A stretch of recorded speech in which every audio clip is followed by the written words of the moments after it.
Have you ever noticed this strange trick time plays on you? When you're a kid, a single summer feels endless, but now whole years vanish in what feels like a blink? So here's the puzzle. Did time actually speed up? Or did we change in some deeper physical way? Because this isn't just nostalgia or psychology. There's a surprisingly unsettling idea hiding underneath it. Welcome back to the channel, where we don't just accept reality as it looks, we poke it, question it, and see how it really works. Stick with me till the very end, because the last piece of this explanation is the one that quietly flips how you think about your own life ticking by. And if you enjoy clear, curiosity-led physics that treats your brain with respect, go ahead and subscribe. You'll want to be around for what's coming next. All right, before we ask why time seems to speed up as you age, we have to slow down and ask a much more basic question. What do we really mean by time in physics? Because the moment you look closely, you realize time isn't quite the thing we casually think it is. In everyday life, time feels like a flowing river. It moves forward, carries us along, and never stops. But physics is suspicious of feelings. Physics asks, how would you measure it? If you can't measure something, you don't really know what you're talking about. So in physics, time is defined very modestly. Time is what clocks measure. That's it. Not poetry, not philosophy. Just clocks. Now, what's a clock? It's anything that does something repetitive and reliable. A swinging pendulum, a vibrating quartz crystal, atoms flipping between energy states. Even the Earth turning on its axis is a kind of clock. You count repetitions, and you call that time passing. Already, something important has happened. Time is no longer a substance flowing through the universe. It's a comparison of changes. If nothing changed, no motion, no vibration, no decay, there would be no way to say time passed at all. A frozen universe would be timeless, not because time stopped, but because there'd be nothing to measure it with. Here's a simple thought experiment. Imagine you're alone in a dark room with no clock, no window, no phone. Nothing changes. You don't get hungry. You don't age. Your thoughts don't drift. Could you tell whether 1 minute passed or 1,000 years? You couldn't, because time without change is meaningless. Now let's take this one step deeper.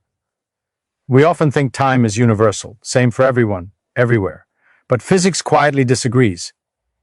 If you take two perfect clocks and move one very fast or place one in a stronger gravitational field, they won't agree anymore. One will tick more slowly than the other.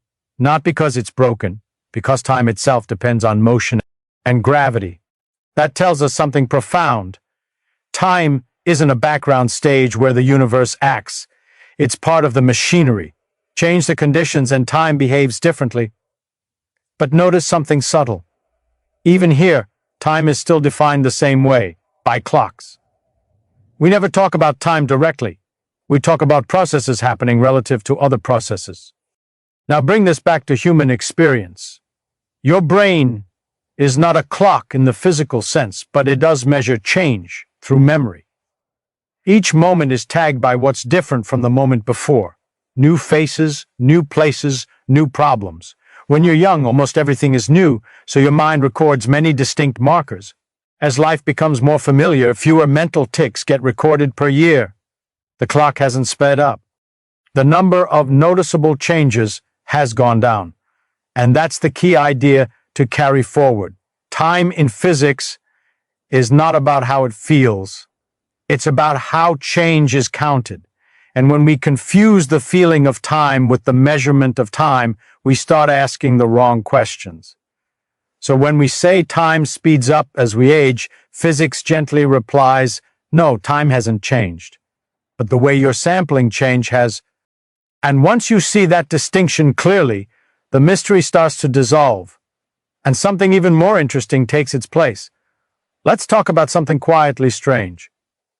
In the laws of physics, almost everything works just as well forward as backward. If you filmed two atoms colliding and played the movie in reverse, the reverse motion would still obey the same equations. Physics wouldn't complain.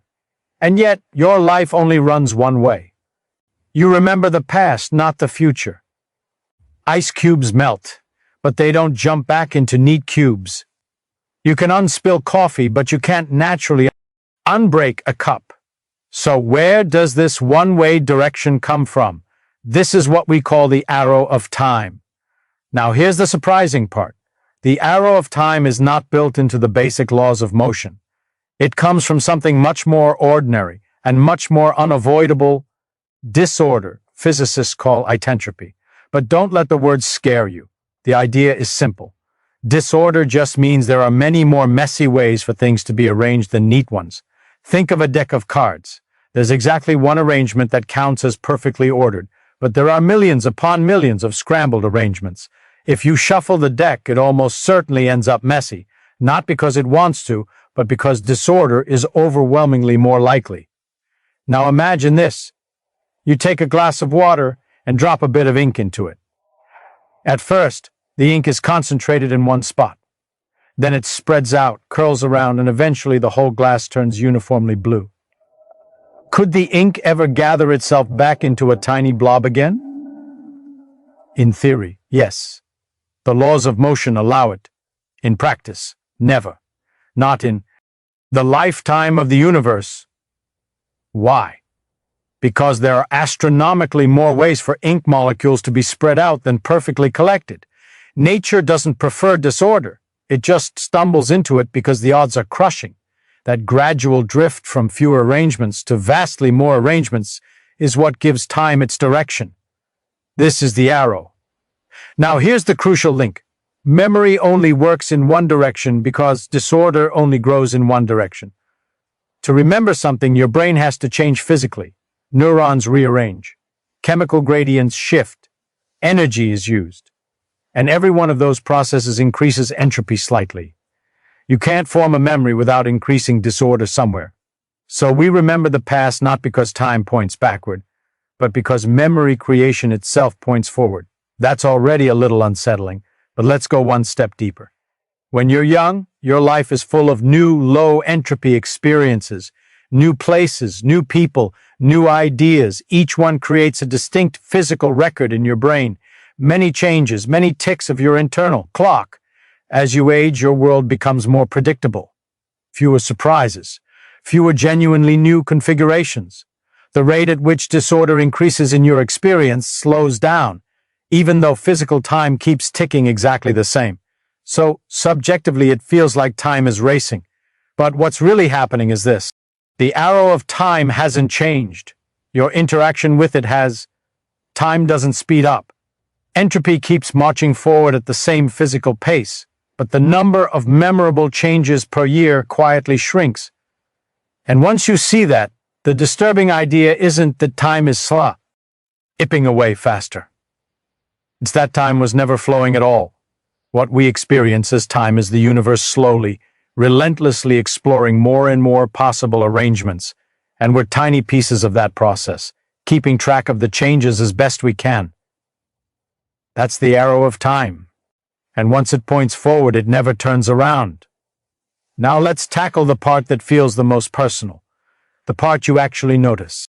Why does a single afternoon in childhood feel enormous, while entire years later in life seem to vanish without leaving much trace? This is where experience and memory step in, and where the illusion of speed is born. First, here's something important. Your brain does not measure time the way a clock does. A clock counts regular, identical events, ticks that don't care whether anything interesting happened in between. Your brain doesn't work that way at all. Your brain measures change. Think about how you remember a day. You don't recall every second, you remember moments. Breakfast, a conversation, a surprise, a problem, a laugh. Memory is like a scrapbook, not a stopwatch. Here's a simple thought experiment. Imagine 2 days that are exactly 24 hours long. On one day, you wake up in a new country, hear a new language, get lost in unfamiliar streets, eat new food, and meet new people. On the other day, you follow your usual routine. Same commute, same work, same conversations, same dinner. Which day feels longer afterward? Always the first one. Not because more time passed, but because more distinct memories were created. From a physical point of view, memory formation is a real process. It requires energy. It rearranges matter in Our brain. New neural connections form. Old ones weaken. This is not metaphor, it's thermodynamics at work. Recording information requires irreversible change. Now here's the key insight. When you're young, almost everything is new. Your brain is constantly forced to create new records, new categories, new expectations, new internal models of the world. So your memory is dense with markers, lots of events per year. As you get older, the world becomes more predictable. Your brain gets efficient. It compresses experience. Instead of recording every detail, it says, "I've seen this before," and moves on. This is not laziness, it's good physics. Any efficient system tries to reduce redundancy. If nothing surprises you, there's no reason to store extra information. So fewer physical changes happen in the brain per unit time. And that leads to the illusion. When you look back, a year filled with few memory markers collapses into something small. A year filled with novelty expands. Time didn't speed up. Your memory sampling rate slowed down. There's even a simple mathematical intuition hiding here. When you're 5 years old, 1 year is 20% of your entire life. When you're 50, 1 year is only 2%. Each new year becomes a smaller fraction of the total record your brain is comparing against. So subjectively, each unit of time feels shorter. Not because it is shorter, but because it is less distinct relative to what you already know. From the outside, time is linear. From the inside, experience is logarithmic. Early on, each new moment reshapes your understanding of the world. Later, moments add only small corrections. And here's the quietly unsettling part. The feeling that time is accelerating is not a flaw in your perception. It's evidence that your brain is working exactly as it should. It's learning, compressing, predicting, reducing surprise.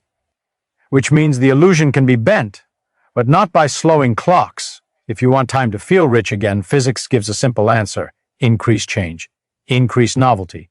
Force your brain to make new records, because time doesn't live in the seconds on a clock. It lives in the number of meaningful changes you manage to notice before they're gone. Here's a simple question that sounds almost silly, until you really think about it. How long is a year? We're tempted to answer immediately. 365 days. Same for everyone. End of story. That answer only works for calendars and clocks. It completely fails when you ask how a year is experienced. And that's where things get interesting. For a 5-year-old, 1 year is enormous. It's a fifth of their entire life. For a 50-year-old, it's barely a footnote. Same physical duration, completely different meaning. So what changed?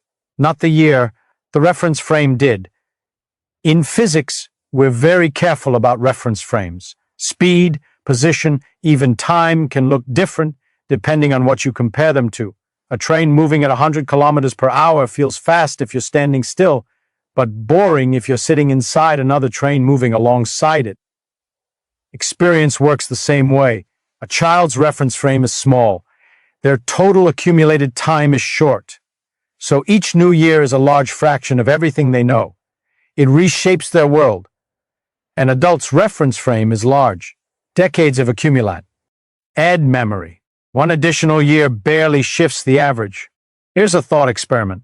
Imagine your life as a growing line segment. Every year, the line gets longer.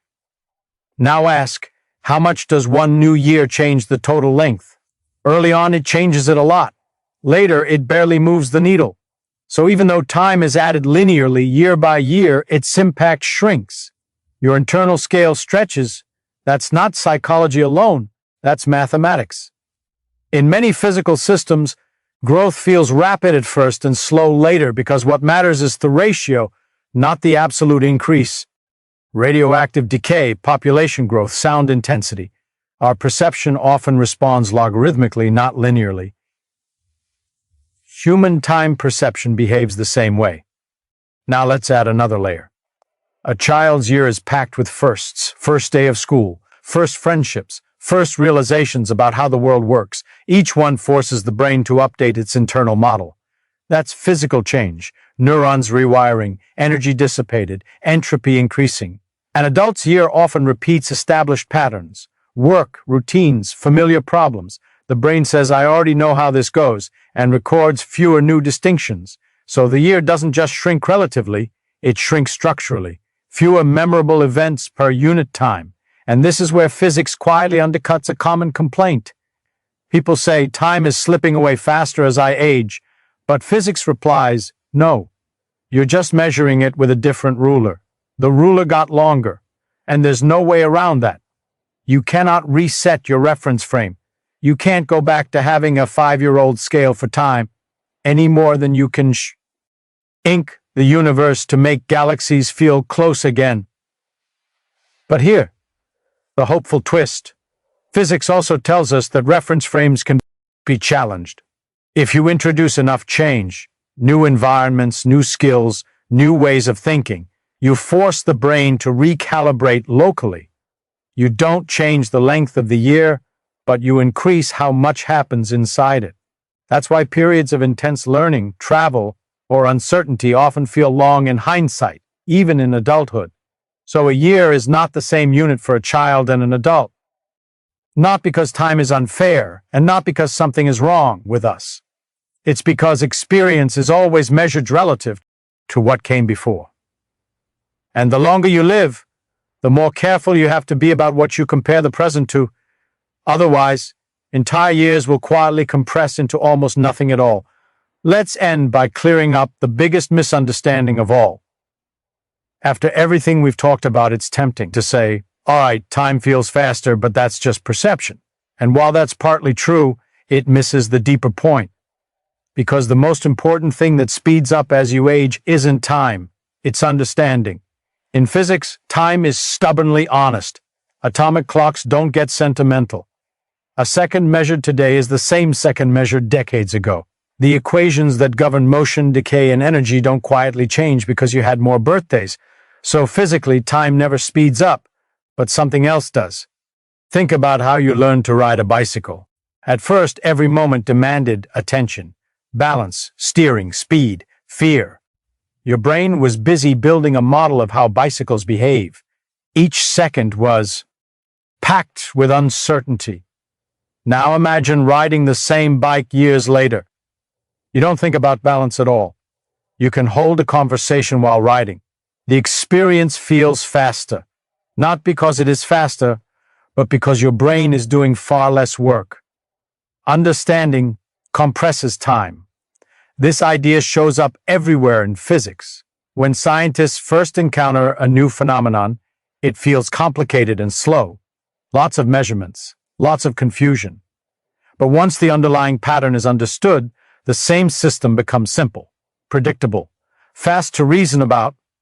The equations didn't change, the description did. Your life works the same way. Early on, the world is unfamiliar. Your brain has to process raw data, colors, sounds, social rules, cause and effect. With time, it builds powerful shortcuts. It stops calculating from scratch and starts recognizing patterns. That's learning. And learning is a form of compression. In information theory, when you understand something well, you can describe it using fewer bits. You don't need to record every detail. You only need the deviations from what you expect. So as your understanding grows, fewer surprises remain, fewer deviations, fewer memory markers. And when you look back, time seems to have rushed by. But here's the subtle twist. Understanding doesn't just compress the past, it accelerates the present. When you know how something works, you can jump ahead mentally. You anticipate outcomes. You skip steps. You see the ending before it happens. That's incredibly useful, but it makes moments feel shorter. The physicist watching a pendulum doesn't see chaos. They see the entire motion at once. The mystery is gone. The time collapses. Now here's where the title really matters. If time never speeds up, but understanding does, then the feeling of time racing isn't a loss, it's a trade-off. You gave up novelty for insight, confusion for clarity, slowness for mastery. And that's not a failure of being human.